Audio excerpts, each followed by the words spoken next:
Chapter 20. Lydia and Wickham.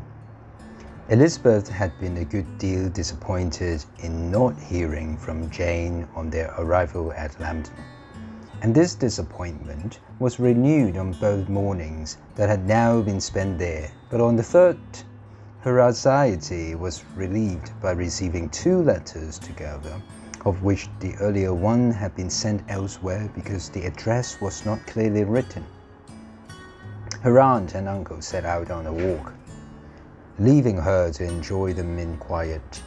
The earlier one had been written 5 days before and began with an account of their little parties and social events and unimportant local news, but the second half, which was dated a day later, gave more important information. It said, "Since writing yesterday, dearest Lizzie, something of a most unexpected and serious nature has happened. What I have to say concerns poor Lydia. An urgent message from Colonel Forster came at 12 last night, just as we had all gone to bed, to inform us that she had gone off to Scotland with one of his officers, to tell the truth, with Wickham." Imagine our surprise.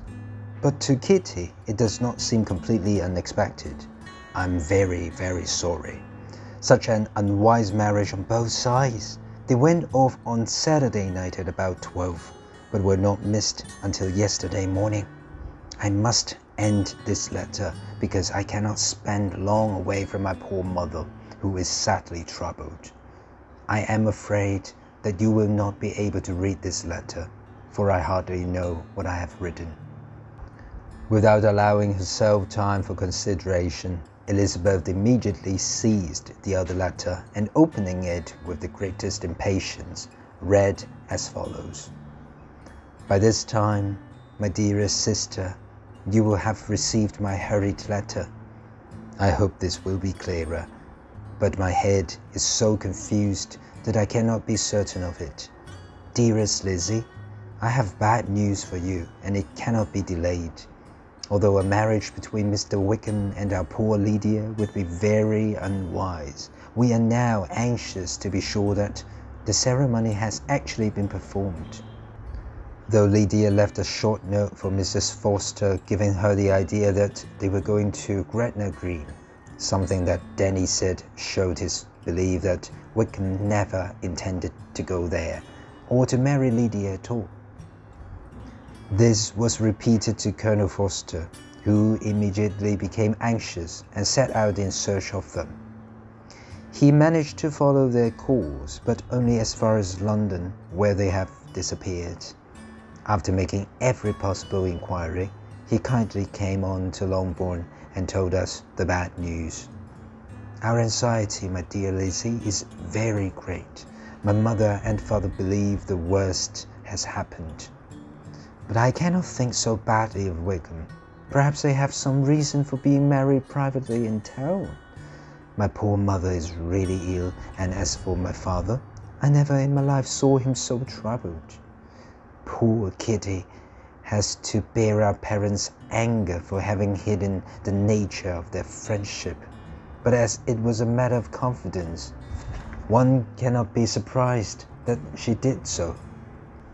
I am truly glad, dear Lizzie, that you have been saved from some of these scenes, but now that the first shock is over, shall I admit that I greatly wish for your return? But I am not so unkind as to urge it if it is inconvenient. My father is going to London immediately to try to discover Lydia, but the extreme state of his feelings will not allow him to act in the wisest way.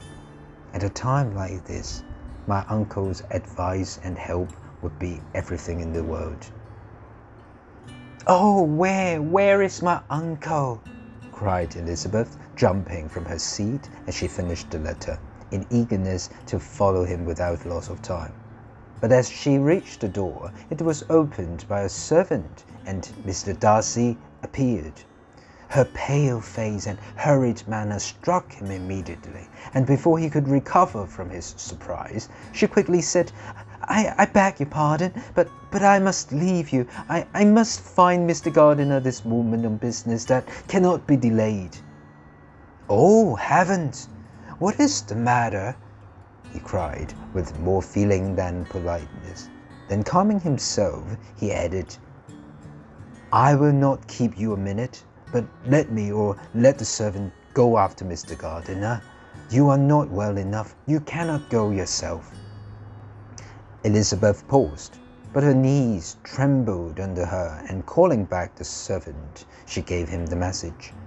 When he had left the room, she sat down, unable to support herself, and looked so ill and unhappy that it was impossible for Darcy to leave her, or to prevent himself from saying in a voice of gentleness and sympathy, "Let me call a woman for you. Is there nothing you could take to give yourself some relief? Shall I get you a glass of wine? You are very ill." "No, I thank you," she replied, trying to recover herself. I'm quite well. I am only anxious about some terrible news from home." And she burst into tears as she mentioned it, and for a few minutes could not speak another word. Finally she went on, "My youngest sister has left all her friends and has run away, has thrown herself into the power of Mr. Wickham. She has no money, nothing that he could want. She is ruined forever." Darcy stood still with astonishment. "When I consider," Elizabeth added, that I might have prevented it, I who knew what he really was, but it is too late." Darcy quietly expressed his sympathy, and Elizabeth, in answer to his inquiries, told him what details she knew. He hardly seemed to hear her, and was walking up and down in deep thought with a serious and troubled expression on his face. Elizabeth immediately understood. Her power over him was sinking under such a proof of family weakness, such a certainty of deepest dishonour.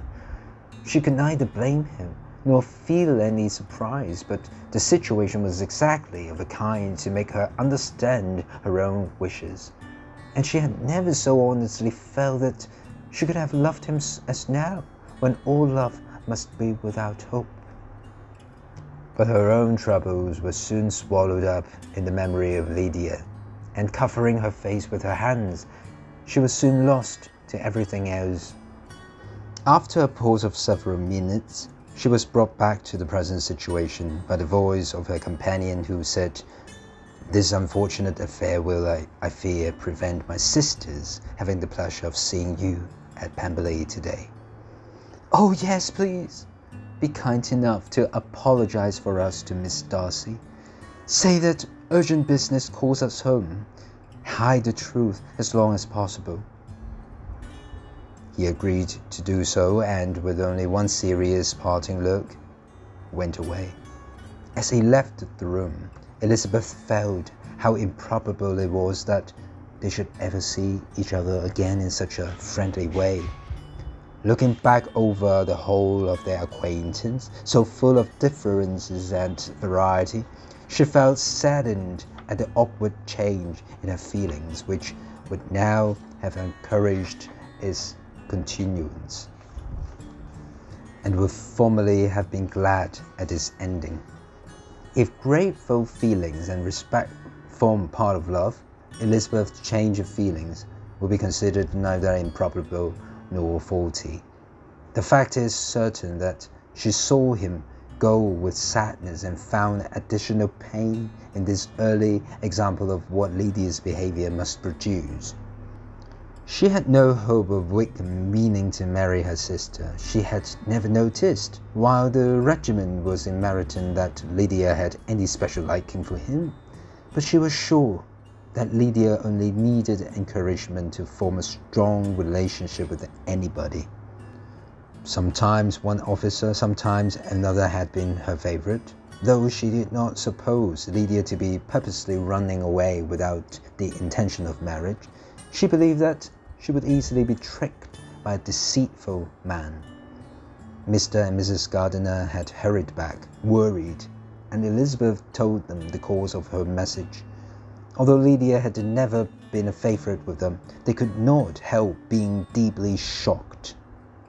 After they had expressed their feelings of sympathy, Mr. Gardiner promised every help that it was in his power to give, and everything concerning the journey was speedily arranged. "But what is to be done about Pemberley?" cried Mrs. Gardiner. "I told Mr. Darcy that we should not be able to go there tonight. That is all settled."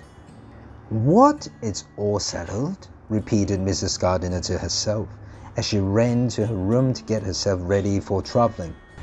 "And do they know each other so well that she can tell him the real truth? How I wish that I knew!"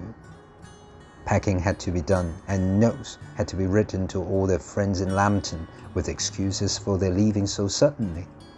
An hour, though, was enough to complete everything, and at the end of that hour Elizabeth found herself seated in the carriage on the road to Longbourn.